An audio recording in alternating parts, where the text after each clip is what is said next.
Hello दोस्तों, आज मैं आपकी दोस्त फिर से आ गई हूँ एक न्यू वर्जन के साथ आपके साथ चर्चा करने के लिए। दोस्तों, कुछ दिन पहले अपन ने भारत सरकार के बजट के बारे में चर्चा की थी, तो क्यों ना अब राजस्थान सरकार के बजट के बारे में भी चर्चा कर ली जाए। तो राजस्थान का सरकार का बजट है, अपन 2 वीडियो में पूरा डिस्कस कर लेंगे। ये अपना फर्स्ट वीडियो है।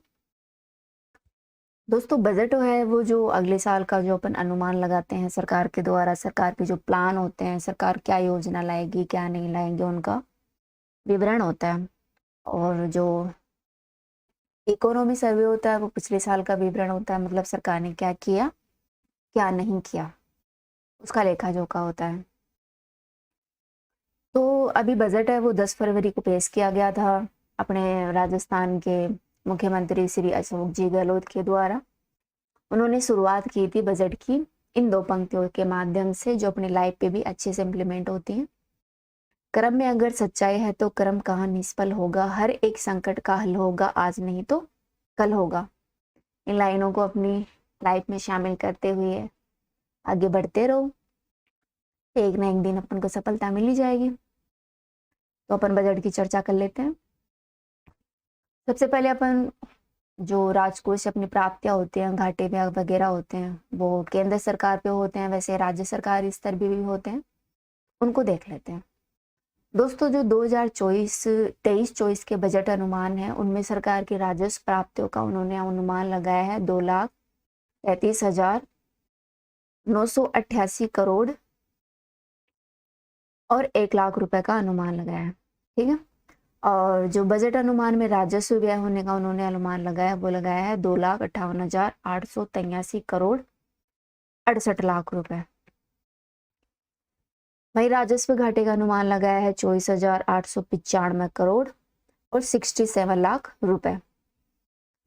राजकोष से घाटा है उसका अनुमान लगाया गया है 62,771 करोड़ और 92 लाख, जो कि अपनी जीएसडीपी का 3.98% है, कितना है 3.98%। सरकार 19,000 करोड़ रुपए से अधिक का एक महंगाई राहत पैकेज लेके आएगी, जिसके तहत अपना नेशनल फूड सेफ्टी एक्ट है, उसके अंतर्गत 1 लाख करोड़ परिवारों को निःशुल्क राशन उपलब्ध करवाया जाएगा प्रति माह। जो अपनी मुख्यमंत्री निःशुल्क अन्नपूर्णा योजना, उसके तहत फूड पैकेट दिए जाएंगे। इसमें सरकार का लगभग 3,000 करोड़ रुपए का खर्च होगा। साथ ही मुख्यमंत्री निःशुल्क बिजली योजना के अंतर्गत सरकार 100 यूनिट प्रति माह है, कितना 100 यूनिट प्रति माह है बिजली उपभोक्ताओं को उपलब्ध करवाएगी, वो भी निःशुल्क, जिसकी कोई फीस वगैरह मतलब पैसे वैसे नहीं लगेंगे। और अन्य समस्त जो 15 लाख घरेलू उपभोक्ता हैं, उनको भी स्लैब के अनुसार 300 से 750 रुपए प्रति माह छूट दी जाएगी, 300 से 750 रुपए की। लगभग 76 लाख परिवारों को, जो कि बीपीएल और अपनी प्रधानमंत्री उज्ज्वला योजना उसमें शामिल है, उनके अंतर्गत उन परिवारों को एलपीजी गैस सिलेंडर उपलब्ध करवाए जाएंगे, वो भी 500 रुपए में। नेक्स्ट महंगाई राहत पैकेज में प्रावधान है कि पेट्रोल पर जो वेट है उसको कम किया जाएगा। लगभग 7,500 करोड़ रुपए की छूट को आगे भी जारी रखा जाएगा। दोस्तों, जो राजस्थान सरकार का बजट है 2023-24 का, वो मुख्यतः युवाओं को समर्पित किया गया, और अपने पिछले साल का बजट था 2022-23 का, वो कृषि को समर्पित किया गया था। देख लेते हैं कि मतलब राजस्थान सरकार ने युवा डेवलपमेंट और उनके कल्याण के लिए क्या क्या प्रावधान किए हैं। सबसे पहले राजस्थान सरकार बात करती है कि वो एक नवीन युवा नीति लेके आएगी, जिसके अंतर्गत 500 करोड़ रुपए का युवा विकास कल्याण कोष का गठन किया जाएगा। इसका 500 करोड़ रुपए का युवा विकास कल्याण कोष का गठन किया जाएगा। इसके अंतर्गत दोस्तों दक्षता विकास, स्किल ट्रेनिंग, रोजगार संसाधन उपलब्ध कराने, समग्र व्यक्तियों का विकास करने, उनको एजुकेशन देना, स्कॉलरशिप देना आदि संसाधनों की बेहतर उपलब्धि करवाने के लिए यह कोष बनाया जाएगा, जो नवीन युवा नीति लाएगी सरकार उसके अंतर्गत। इसके अलावा सरकार एक स्पेशल टास्क फोर्स का गठन करेगी, जो पेपर लीक होते हैं, अपन दिन आए दिन देखते रहते हैं, उसका रीट का पेपर लीक हो गया, कभी किसका पेपर लीक हो गया, वैसे राजस्थान में तो पेपर लीक के मामले चलते ही रहते हैं। उस लीक को कंट्रोल करने के लिए राजस्थान सरकार है वो एक स्पेशल टास्क फोर्स का गठन करेगी। हाल ही में सरकार एक एक्ट लेके आई थी, राजस्थान सार्वजनिक परीक्षा अधिनियम 2022। इसी के अंतर्गत इस टास्क फोर्स का गठन किया जाएगा। इसके अंतर्गत संलिप्त व्यक्तियों और संस्थाओं के विरुद्ध त्वरित कड़ी कार्यवाही सुनिश्चित करने के लिए एसओजी अर्थात स्पेशल ऑपरेशन ग्रुप के अधीन इसका गठन किया जाएगा। राजस्थान की सभी भर्ती परीक्षाओं में वन टाइम रजिस्ट्रेशन के माध्यम से एक बारगी रजिस्ट्रेशन फीस देने के बाद सभी भर्ती परीक्षाओं निःशुल्क कराने की घोषणा की गई है, जिसमें लगभग सरकार का 200 करोड़ रुपए का खर्च आएगा। इसके अलावा 100 मेगा जॉब मेलों का आयोजन किया जाएगा। कॉलेज में कैंपस प्लेसमेंट की व्यवस्था की जाएगी, जिनका लक्ष्य है युवाओं को निजी क्षेत्र में रोजगार के अवसर उपलब्ध करवाना है। इसके अलावा मुख्यमंत्री अनुप्रीति कोचिंग योजना है। इसके अंतर्गत क्या होता है कि जो 15,000 विद्यार्थी हैं उनको लाभान्वित किया जाता है। उनकी संख्या बढ़ाकर अब 30,000 कर दी गई है। इसके तहत जो स्टूडेंट हैं, जो छात्र हैं, जो प्रोफेशनल कोर्स कर रहे हैं या फिर जो प्रतियोगिता परीक्षाओं की तैयारी करते हैं, उनके लिए यह योजना है। इसमें जो लोग मतलब जो छात्र आर्थिक तंगी से परेशान हैं, उनका भविष्य सुनहरा बनाने के लिए सरकार ये योजना लेके आई थी, जिसमें अनुसूचित जाति, अनुसूचित जनजाति, अन्य पिछड़ा वर्ग, अति पिछड़ा वर्ग, अल्पसंख्यक और आर्थिक रूप से कमजोर विद्यार्थियों को लाभ होगा, जिनके परिवार की वार्षिक अर्थात जो सालाना आय है वो 8 लाख रुपए प्रति वर्ष है।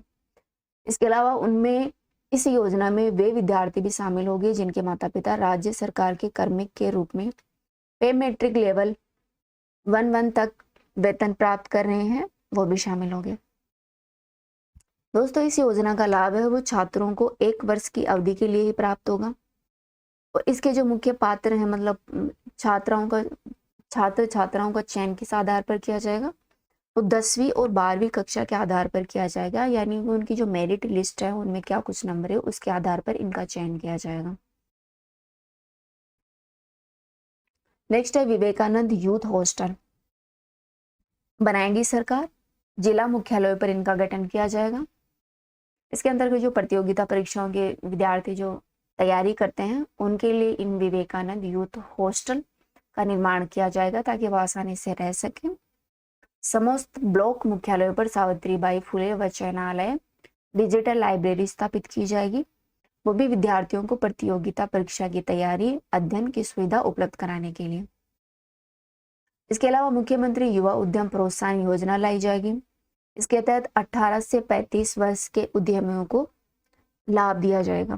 कितने से? 18 से जो 35 वर्ष के जो उद्यमी हैं उनके लिए। इसमें पुरुषों के लिए 10% और महिलाओं के लिए 15% मार्जिन मनी है जो 5 लाख रुपए की सीमा तक दी जाएगी। इसमें सरकार का लगभग 100 करोड़ रुपए का व्यय होगा और इससे लगभग 5,000 युवा उद्यमी हैं उनको लाभ प्राप्त होगा। नेक्स्ट है विश्वकर्मा कामगार कल्याण योजना।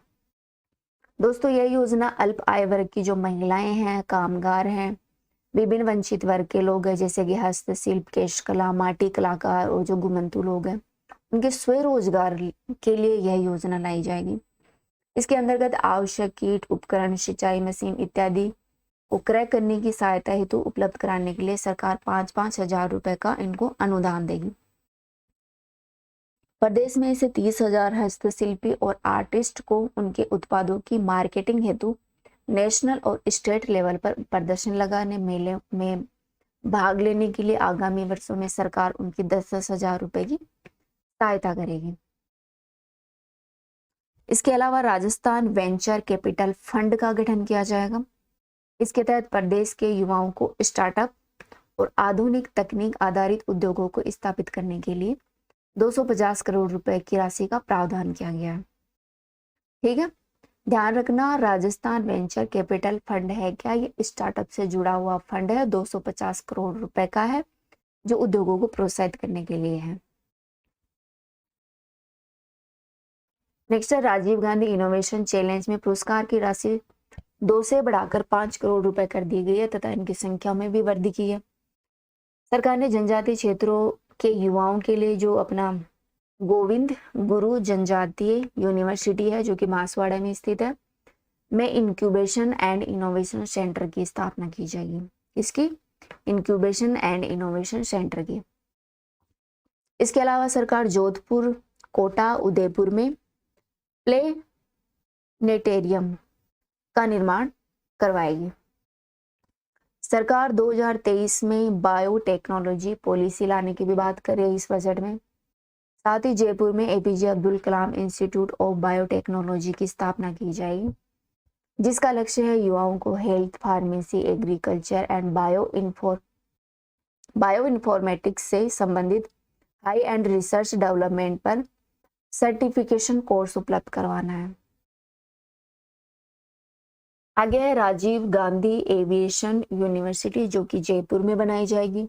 दोस्तों यह यूनिवर्सिटी है जो इंदिरा गांधी राष्ट्रीय उड़ान अकादमी है जो कि अमेठी उदयपुर में स्थित है, उसकी तर्ज पर बनाई जाएगी जयपुर के अंतर्गत।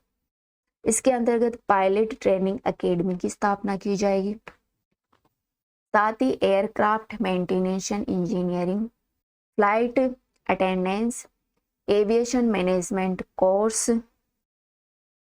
सिमुलेटर ट्रेनिंग तथा ड्रोन रिलेटेड समस्त ग्राउंड कोर्स शुरू किए जाएंगे। ध्यान रखना, राजीव गांधी एविएशन यूनिवर्सिटी है वो अपने जयपुर में खोली जाएगी।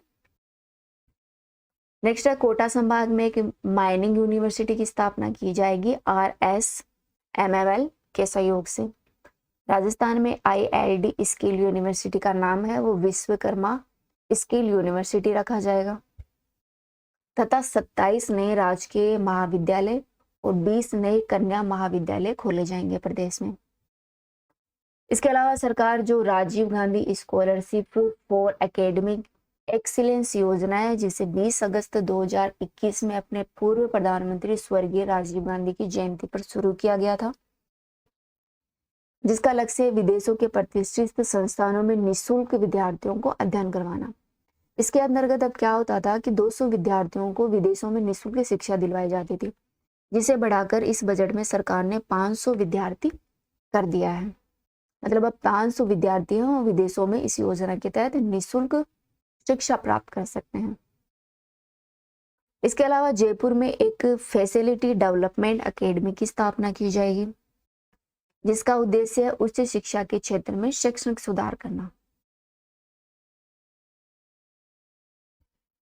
Teacher interface for excellence programme, जिसका उद्देश्य है राजकीय महाविद्यालय के शिक्षकों को देश विदेश के प्रतिष्ठित संस्थानों में रिसर्च और ट्रेनिंग की सुविधा उपलब्ध कराना, जिसके अंतर्गत 500 शिक्षकों का चयन किया गया है। इसके अलावा कालीबाई भील और देवनारायण योजना में बालिकाओं को 30,000 स्कूटी प्रदान की जाएगी। पहले ये स्कूटी प्रदान की जाती थी, उनकी संख्या थी 20,000। देश के युवाओं के शैक्षणिक विकास और उनको तकनीकी क्षेत्र में अधिक से अधिक आत्मनिर्भर बनाने तथा उनको रोजगार दिलाने की दृष्टि से सरकार 12 नवीन ITI खोलने की बात कर रही है। इसके अलावा इस बजट में सरकार प्रत्येक जिला मुख्यालय में ITI को सेंटर ऑफ एक्सीलेंस के रूप में विकसित करेगी। नेक्स्ट है कॉलेज छात्राओं हेतु ट्रांसपोर्ट वाउचर स्कीम लाएगी सरकार, जो कि उनके आवास से कॉलेज के आने जाने के लिए होगी। साथ ही छात्राओं के साथ अब जो छात्र हैं उनको भी 1 से 12th क्लास तक निःशुल्क शिक्षा दी जाएगी अपने RTI एक्ट के तहत।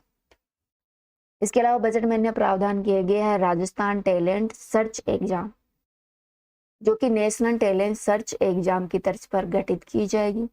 इसके अंतर्गत 10वीं कक्षा तक के 10,000 विद्यार्थियों को स्कॉलरशिप दी जाएगी ताकि वो उच्च शिक्षा प्राप्त कर सके।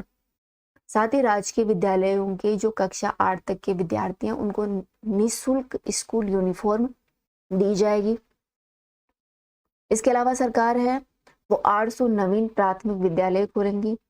300 विद्यालय हैं उनको क्रमनित किया जाएगा और 300 विद्यालयों में नवीन विषय जोड़ने का प्रावधान किया गया है। इस बजट में सरकार शहरी और ग्रामीण क्षेत्रों में 1,000 महात्मा गांधी इंग्लिश मीडियम खोलने की बात कर रही है। साथ ही 8 नए सावित्रीबाई फुले कन्या विद्यालय खोले जाएंगे। प्रत्येक संभाग में सलीम दुर्रानी आवासीय स्पोर्ट्स स्कूल भी खोले जाएंगे। इसके अलावा आगामी वर्ष में शहरी और ग्रामीण क्षेत्रों के लिए राजीव गांधी ग्रामीण और शहरी ओलंपिक खेलों का आयोजन किया जाएगा। सरकार आगे बजट में बात करती है कि जो मेजर ध्यानचंद योजना है जिसे शुरू किया गया था 2021-22 के बजट में, जिसका लक्ष्य ब्लॉक स्तर पर स्टेडियम का निर्माण करना। इस योजना के अंतर्गत विभिन्न स्थानों पर खेल स्टेडियम बनाए जाएंगे CSR फंड के तहत। दोस्तों, CSR फंड होता है वो सांसद, विधायक निधि और जनप्रतिनिधि तथा जन सहयोग और स्थानीय निकायों से प्राप्त राशि के अनुदान से इसे प्राप्त किया जाता है।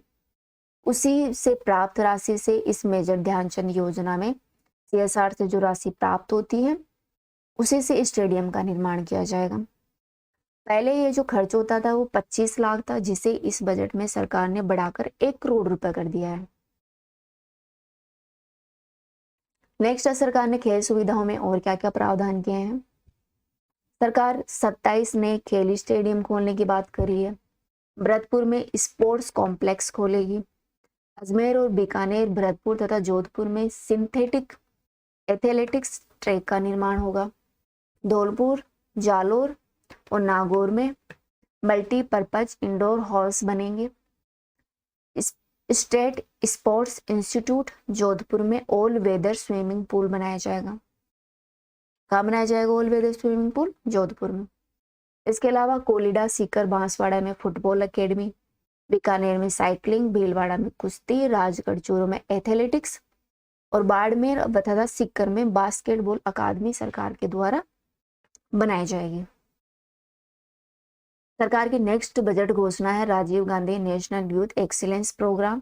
इसके तहत 10,000 युवाओं को एक्सपोजर विजिट के लिए नॉर्थ ईस्ट राज्यों, देश के साथ ही देश के संपूर्ण क्षेत्र में भेजा जाएगा। इसका उद्देश्य प्रधानमंत्री राजीव गांधी ने जिन्होंने कार्य किए थे उनसे प्रेरणा लेना तथा देश की जो अपनी आर्ट एंड कल्चर है उनसे विद्यार्थियों को, युवाओं को रूबरू करवाने के लिए यह योजना लाई जाएगी। इसके अलावा जिला और राज्य स्तर पर सरकार युवा महोत्सव का आयोजन करेगी। नेक्स्ट अपन चर्चा कर लेते हैं हेल्थ के मामले में प्रेजेंट बजट में क्या प्रावधान किए गए हैं। सबसे पहले सरकार ने क्या किया है, जो अपनी मुख्यमंत्री चिरंजीवी स्वास्थ्य बीमा योजना है जिसमें प्रत्येक परिवार 10 लाख रुपए राशि का प्रावधान था, उसे बढ़ाकर सरकार ने अब कितना 25 लाख रुपए कर दिया गया है। तो चिरंजीवी स्वास्थ्य बीमा योजना थी जो 1 मई 2021 को शुरू की गई थी। साथ ही अपनी मुख्यमंत्री चिरंजीवी दुर्घटना बीमा योजना है, उसमें जो बीमा राशि है दुर्घटना वो 5 लाख रुपए थी, उसे बढ़ाकर सरकार ने 10 लाख रुपए कर दिया है। मुख्यमंत्री निशुल्क निरोगी राजस्थान योजना है, उसके तहत रेफरल ट्रांसपोर्टेशन सुविधा को बढ़ाकर सरकार 500 कर रही है। 108 और 104 एम्बुलेंस सुविधाएं हैं उनको। साथ ही सरकार RUHS अर्थात राजस्थान स्वास्थ्य विज्ञान यूनिवर्सिटी के अधीन centre for post Covid rehabilitation स्थापित करने की बात कर रही है। इसके अंतर्गत post Covid respiratory complication, silicosis, COPD, asthma आदि जैसी संबंधित एडवांटेज रिसर्च एंड ट्रीटमेंट की दृष्टि से RUHS जयपुर में इंस्टीट्यूट ऑफ रेस्पिरेटरी डिजीज बनाया जाना प्रस्तावित है, जिस पर लगभग सरकार का 125 करोड़ रुपए का खर्च होगा। नेक्स्ट है राजस्थान, इसमें नेक्स्ट है जयपुर, जोधपुर, कोटा में साइकोलॉजिकल काउंसलिंग सेंटर की स्थापना की जाएगी। कहाँ पर 3 सेंटर बनाए जाएंगे psychological counselling centre, Jaipur, Jodhpur और कोटा के अंतर्गत। श्री गंगानगर, हनुमानगढ़, भरतपुर, धौलपुर, सवाई माधोपुर, करौली, कोटा, अजमेर सहित राजस्थान 15 नशा मुक्ति केंद्र खोलने की बात कर रही है। कितने? 15 खोलेगी। प्रतापगढ़, जालोर, राजसमंद में सरकारी मेडिकल कॉलेज खोले जाएंगे, जिसमें सरकार की लागत आएगी 1000 करोड़ रुपए की। साथ ही मारवाड़ मेडिकल यूनिवर्सिटी खोली जाएगी अपने जोधपुर में।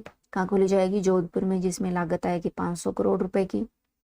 जयपुर के सवाई मानसिंह चिकित्सा विश्वविद्यालय RUHS तथा जोधपुर के मथुरा दास माथुर चिकित्सा विश्वविद्यालय शहीद अन्य मुख्य चिकित्सा विश्वविद्यालयों अस्पतालों में टेरिटरी केयर चिकित्सा व अन्य सुविधाएं उपलब्ध करवाने का प्रावधान किया गया है। सरकार बजट में निम्न और प्रावधान करती है। 3 उप जिला अस्पतालों को जिला अस्पतालों में क्रमोन्नत करना जाएगा। 13 सामुदायिक स्वास्थ्य केंद्रों को उप जिला अस्पतालों में बदला जाएगा। निम्बाहेड़ा चित्तौड़गढ़ में एक नर्सिंग कॉलेज खोला जाएगा और अपने बेंगू जो कि चित्तौड़गढ़ में स्थित है वहां पर एक ब्लड बैंक की स्थापना की जाएगी।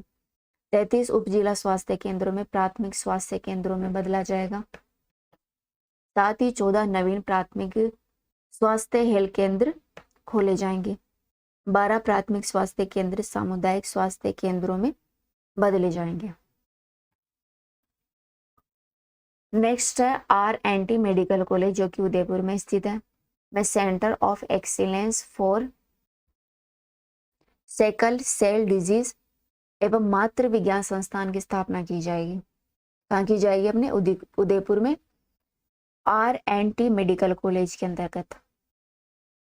सुपर स्पेशलिस्ट चिकित्सा जो कि कोटा में स्थित है, में न्यूरो साइंस सेंटर की स्थापना की जाएगी। कहाँ की जाएगी? न्यूरो साइंस सेंटर की स्थापना कोटा के अंतर्गत। चाकसू जयपुर में centre of excellence in panchakarma खोला जाएगा जो कि international centre for excellence panchakarma अपने जोधपुर में स्थित है उसकी तर्ज पर खोला जाएगा। नाथद्वारा राजसमंद में आयुर्वेद योग चिकित्सा प्राकृतिक चिकित्सा का एकीकृत महाविद्यालय खोला जाएगा जो कि आयुष चिकित्सा उसको बेहतर बनाने के लिए समस्त ब्लॉक स्तर पर होम्योपैथी चिकित्सा की सुविधा उपलब्ध करवाएगी सरकार। आगे बजट घोषणा में सड़क सुरक्षा की बात करती है सरकार। दोस्तों, राजस्थान में सड़क सुरक्षा में लगभग सालाना आधार प्रतिवर्ष 10,000 लोगों की डेथ हो जाती है। इसके लिए सरकार एक योजना लाई थी, मुख्यमंत्री चिरंजीवी जीवन रक्षा योजना। इसकी शुरुआत की गई थी 16 सितंबर 2021 को। इसके अंतर्गत सड़क हादसों में घायल होने वाले लोगों की मदद करने के लिए सरकार नागरिकों को इनाम देना और सम्मानित करती है। सरकार इस बजट घोषणा में प्रावधान करती है कि इस योजना के अंतर्गत स्टेट रोड सेफ्टी इंस्टीट्यूट का गठन किया जाएगा। साथ ही ट्रैफिक मैनेजमेंट सिस्टम विकसित किए जाएंगे। नेक्स्ट सरकार बात करती है कि जिला स्तर पर रोड सेफ्टी टास्क फोर्स का गठन किया जाएगा जिसमें प्रशासन, पुलिस, परिवहन और सार्वजनिक निर्माण विभाग के जो अधिकारी हैं वो इस रोड सेफ्टी टास्क फोर्स में शामिल होंगे। सरकार खाद्य सुरक्षा पर बजट घोषणा करती है जिसमें सरकार पहले अपने पिछले अचीवमेंट का विवरण करती है। सबसे पहले सरकार बताती है कि उन्होंने शुद्ध के लिए युद्ध अभियान चलाया था जो कि मिलावट में खाद्य पदार्थों में जो मिलावट वगैरह होती है उसको रोकने के लिए। साथ ही खाद्य सुरक्षा औषधि नियंत्रण आयुक्तालय की स्थापना की गई है और 250 से अधिक फूड सेफ्टी ऑफिसर पद सृजित किए गए हैं। सरकार इसको आगे बढ़ाते हुए बजट घोषणा में प्रावधान करती है कि जिला स्तर पर एक food safety drug control office की स्थापना की जाएगी जो राज्य स्तर पर फूड सेफ्टी तथा ड्रग कंट्रोल कार्यालय का एकीकरण कर स्थापित commissioner rate of food safety and drug control की तर्ज पर स्थापित किया जाएगा। कहाँ किया जाएगा? जिला स्तर पर। नेक्स्ट, फूड सेफ्टी ऑफिसर्स के जो अपने कितने पद थे? 250 पद थे, उनको बढ़ाकर 100 नए पद और जोड़े जाएंगे, यानी 250 में 100 जोड़ दिए जाएंगे तो वो 350 टोटल पद हो जाएंगे। साथ ही प्रत्येक जिले में एक मोबाइल टेस्टिंग लैब उपलब्ध करवाई जाएगी। राशन की दुकानों पर सरकार डिजिटल विंग ब्रिज उपलब्ध करवाकर पॉइंट ऑफ सेल मशीनों से जोड़ा जाएगा। जयपुर में राज्य स्तरीय फैसिलिटेशन मेडिएशन सेंटर की स्थापना करेगी। कहाँ करेगी? जयपुर में करेगी फैसिलिटेशन एंड मेडिएशन सेंटर की स्थापना जो कि उपभोक्ताओं की हितों की रक्षा के साथ साथ जन सामान्य में जागरूकता लाएगा। इसमें सरकार का लगभग 20 करोड़ रुपए का खर्च आएगा। साथ ही सरकार संभाग स्तर पर इन सेंटरों की स्थापना हब एंड स्पोक मॉडल के आधार पर करेगी। थैंक यू दोस्तों, अपना ये फर्स्ट लेक्चर कंप्लीट हो गया। अपन सेकंड लेक्चर में अपने बच्चे कुछ बजट के टॉपिक और चर्चा करेंगे। Again thank you.